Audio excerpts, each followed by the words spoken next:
Halo, selamat datang di channel Ruang Taktik FC, bagian dari Ruang Taktik yang khusus membahas sepak bola tanah air. Dan di video kali ini, kita akan analisis laga Jepang versus Indonesia.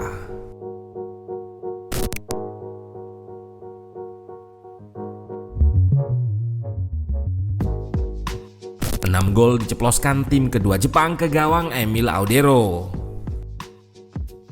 Tanpa dihuni banyak pemain utama, negara peringkat 15 FIFA ini masih terlalu tangguh bagi timnas Indonesia. Kekalahan ini sekaligus menunjukkan kualitas pemain timnas kita masih jauh dari Jepang. Lihat saja bagaimana satu pemain mereka bisa lepas dari pres timnas. Ball mastery sudah jadi makanan pemain grassroots Jepang yang jadi pondasi kemampuan teknik dasar mereka yang tinggi. Nah, penasaran bagaimana jalannya laga dari segi taktikal? Let's go, kita bahas sama-sama.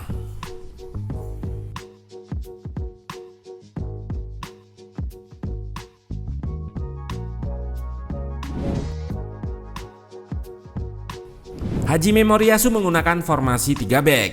Ini sekaligus jadi jawaban buat pendukung timnas yang meremehkan formasi ini. Nyatanya tetap bisa mencetak 6 gol meski dipandang sebagai formasi bertahan. Endo dan Sano di pos gelandang, Kubo dan Kamada menopang Machino di depan. Takai, Seiko, dan Suzuki diplot jadi center back. Sementara timnas juga menggunakan formasi yang sama, yaitu 3-4-2-1. Namun lebih banyak terlihat 5-4-1, terutama karena sering tanpa bola. Ijes kali ini didampingi Mes di kanan dan Hubner di kiri. Beckham Putra dan Diance menopang Romeni di depan. Dean James dan Kevin Dix start sebagai wingback. Jepang build up dengan shape 3 center back di belakang. Namun seperti terlihat di klip ini, gelandang mereka, Endo, drop di antara 3 center back. Satu gelandang lain, 2 gelandang serang dan striker membentuk diamond, sementara wingback melebar maksimal. Gelandang serang membentuk diamond untuk dijadikan outlet progresi di samping lini tengah timnas seperti ini. Cara lain adalah mendorong satu gelandang lebih naik di ruang antar lini. Endo di sini hanya digunakan sebagai pemancing press agar ruang di belakang lini tengah timnas lebih terbuka.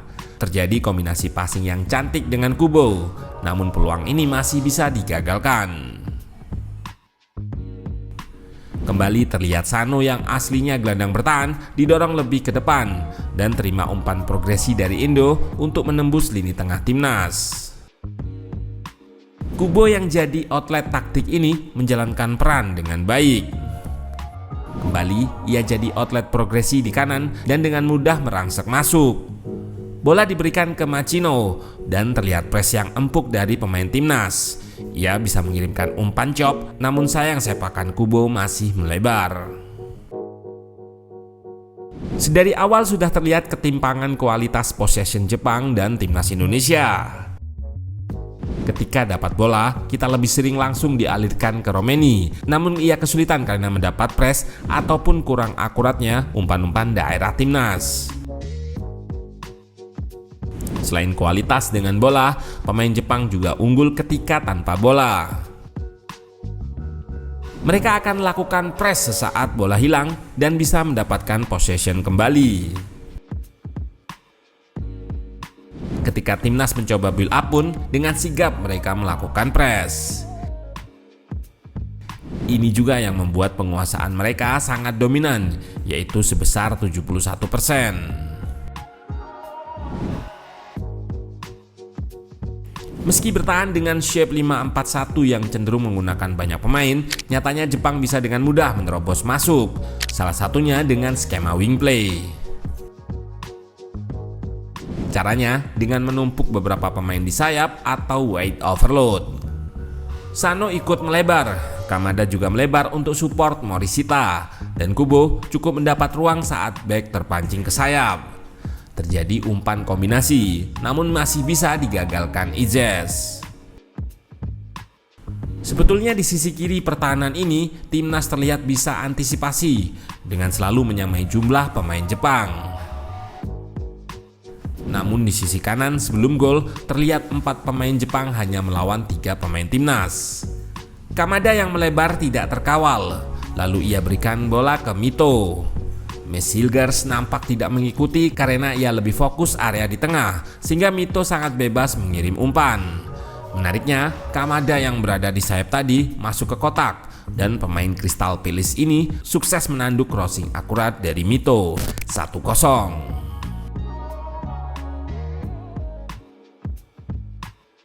Buruknya koordinasi di lini belakang jadi masalah bagi timnas Indonesia. Kali ini dari sepak pojok terlihat hanya ada 1 pemain yang melakukan press melawan 2 pemain Jepang. Apalagi pemain tersebut adalah Kubo yang jelas punya keunggulan individu dan bisa merangsek masuk. Crossnya sempat ditepis Emil, namun bola kembali dioper ke kakinya. Lewat aksi individunya di ruang sempit, Kubo mampu menemukan ruang tembak. 2-0, pertahanan timnas kembali terhukum.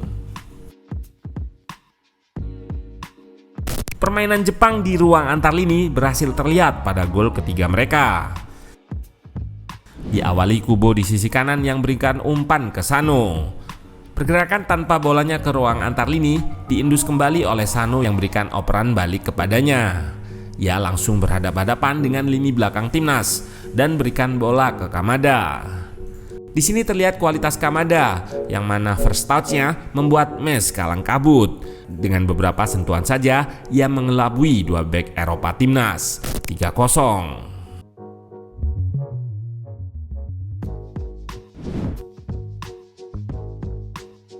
Ketinggalan 0-3 di babak pertama membuat Patrick Kluivert menginstruksikan timnya untuk bermain lebih agresif ketika tanpa bola.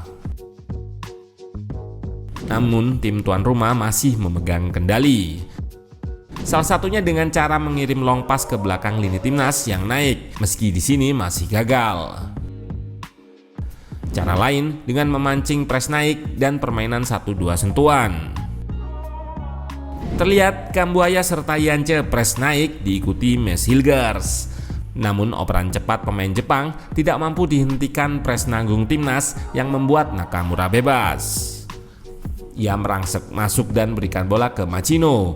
Dan dengan cerdik, striker ini kembali mengirim bola ke tiang jauh. Bola melambung itu langsung diceploskan dengan keras oleh Morishita, wingback kanan.